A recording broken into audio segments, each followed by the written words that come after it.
Air transit airline flight 236 Toronto से Lisbon की तरफ जा रही थी। यह आधी रात का समय था और जहाज़ अटलांटिक ओशन के बीचों बीच 39,000 फीट एल्टीट्यूड पे क्रूज़ कर रहा था। यही सिचुएशन पायलट्स रोज़ फेस करते हैं और इसमें कोई भी एबनॉर्मल बात नहीं थी, पर जहाज़ में एक चीज़ ऐसी थी जो चंद लम्हों में ही सारी सिचुएशन को बदलने वाली थी।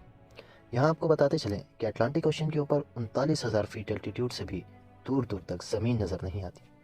वहाँ कैप्टन को अचानक पता चला कि जहाज़ का फ्यूल अब ख़त्म होने वाला है। ये दोनों पायलट्स के लिए एक बहुत ही खौफनाक सिचुएशन थी, क्योंकि अटलांटिक ओशन के ऊपर फ्यूल ख़त्म होने का सिर्फ एक ही मतलब है, और वो है मौत। उसमें टीवी की वीडियो में खुशामदीद नाजरीन, ये वाक़या पेश आया था 23 अगस्त 2001 को। टोरंटो से पिर्सन एयरपोर्ट पे एयर ट्रांजिट एयरलाइन की एयरबस A330 को टोरंटो से लिस्बन जाने के लिए प्रिपेयर किया जा रहा था।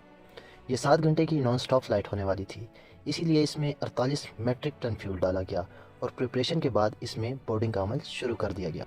इस वक्त लोकल टाइम के हिसाब से रात के 9 बज रहे थे। फ्लाइट 236 में 293 पैसेंजर्स और 2 पायलट समेत 13 क्रू मेंबर्स सवार थे।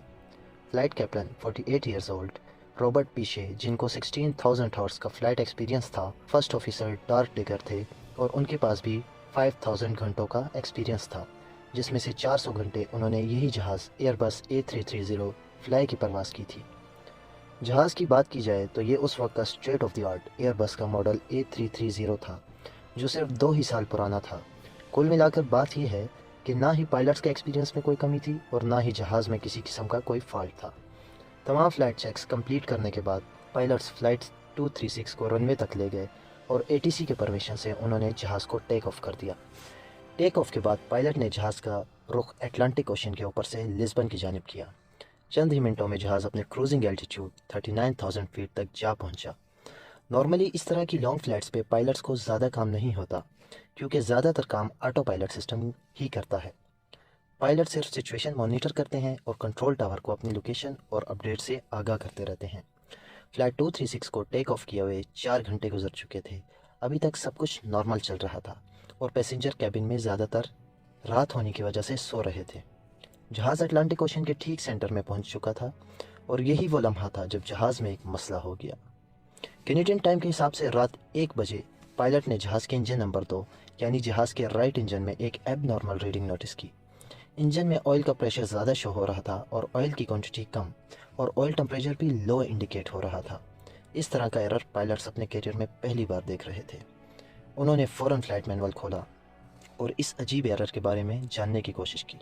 नॉर्मली जब जहाज़ ऑपरेशनल होता है तो वक्त के साथ ऑयल टेम्परेचर बढ़ता है, लेकिन यहाँ लो टेम्परेचर इंडिकेट कर रहा था, जो किसी भी तरह नॉर्मल नहीं था। उन्हें फ़्लाइट मैनुअल में इस एरर के बारे में कोई इन्फॉर्मेशन न मिली। साथी पायलट ने कनाडा में एयर ट्रांजिट के मेंटेनेंस यूनिट से कांटेक्ट किया और उनको इस एरर के बारे में आगाह किया। बदकिस्मती से मेंटेनेंस यूनिट को भी इस एरर के बारे में मालूम नहीं था। उन्होंने पायलट को कहा कि वो इस एरर को मॉनिटर करते रहे, वो थोड़ी देर बाद उनसे दोबारा कांटेक्ट करेंगे। अगरचे जहाज़ के राइट इंजन में ऑयल की फॉल्टी रीडिंग शो हो रही थी, लेकिन परवाज़ में किसी किस्म का भी कोई मसला नहीं था। पायलट्स ये सोचकर रिलैक्स हो गए कि शायद कोई फॉल्टी सेंसर ऑयल की गलत रीडिंग्स दे रहा है।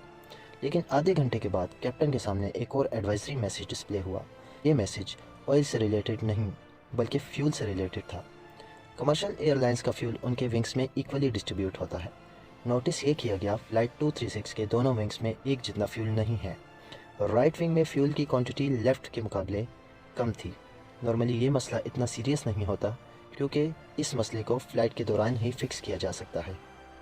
कैप्टन ने इस मसले को फिक्स करने के लिए क्रॉस फीड वाल्व खोल दिया, जिससे लेफ्ट विंग से फ्यूल राइट विंग में जाना शुरू हो गया और मिनटों में दोनों विंग्स में फ्यूल की क्वांटिटी बराबर हो चुकी थी।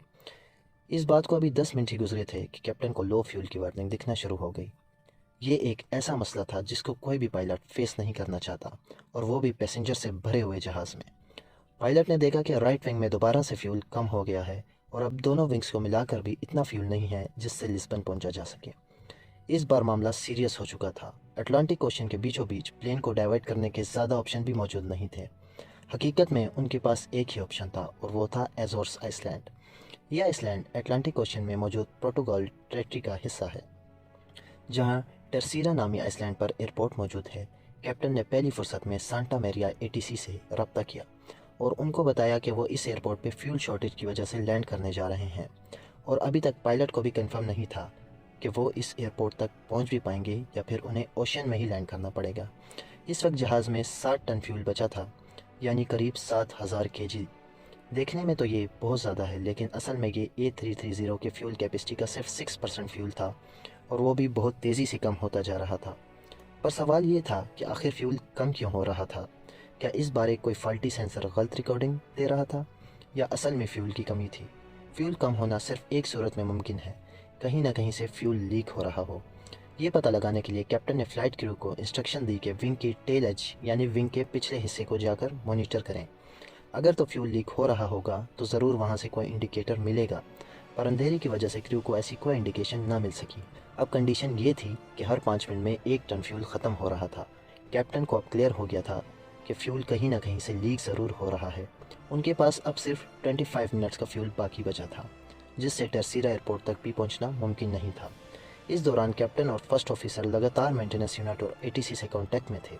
مینٹیننس یونٹ نے کیپٹن کو انسٹرکشنز دی کہ فیول لیکیج کو کنفرم کرنے کے لیے جہاز کو 39,000 سے 20,000 فیٹ تک لے کر جائیں، پر کیپٹن نے ایسا کرنے سے انکار کر دیا، کیونکہ پائلٹ کا ماننا تھا کہ اگر فیول لیکیج کنفرم بھی ہو گئی تو جہاز کو واپس اوپر لے کر جانا پاسبل نہیں۔ ایٹ لیسٹ ان کے پاس ابھی 39,000 فیٹس پر گلائڈنگ کا آپشن تو باقی ہے۔ اگلے چند منٹوں میں سارے شک دور ہو گئے جب جہاز کے رائٹ انجن میں آگ بھڑک اٹھی۔ یہ دیکھ کر جہاز میں افراتفری مچ گئی، اور پیسنجر جو ابھی تک سکون کی نیند سو رہے تھے، ان کے سکون کو خوف کے بادلوں نے ڈھک لیا۔ جہاز میں اب 4.5 ٹن فیول اور صرف ایک انجن بچا تھا۔ اس انجن پر جہاز کا کروز کرنا پاسبل نہیں تھا، لہٰذا اب آہستہ آہستہ الٹیٹیوڈ کم ہونا شروع ہو گیا۔ دوسری طرف ٹرسیرا ایئرپورٹ پر ایمرجنسی نافذ ہو گئی۔ فائر ٹرکس اور ایمرجنسی کریو نے ہر طرح کی سچویشن سے نمٹنے کے لیے اپنی تیاریاں شروع کر دیں۔ جہاز جو کہ ٹرسیرا ایئرپورٹ سے ابھی بھی 240 کلومیٹر دور تھا، اس میں اب صرف 600 کے جی کا فیول بچا تھا۔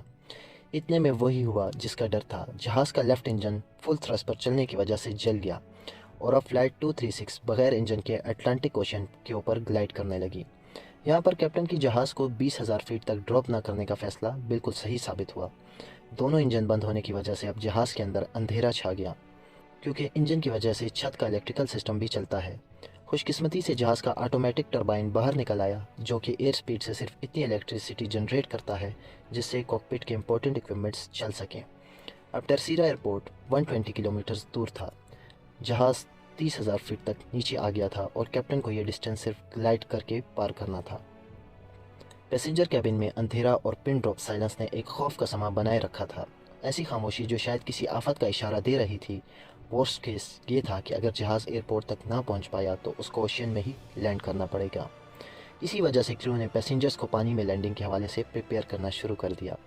اوشین لینڈنگ ہر طرح سے خطرناک ہوتی ہے، کیونکہ اگر تو پیسنجرز امپیکٹ سے بچ بھی گئے تو پانی میں ڈوب سکتے ہیں، اور اگر پانی میں نہیں ڈوبے تو ٹھنڈے پانی میں ہائپوتھرمیا کی وجہ سے مر سکتے ہیں۔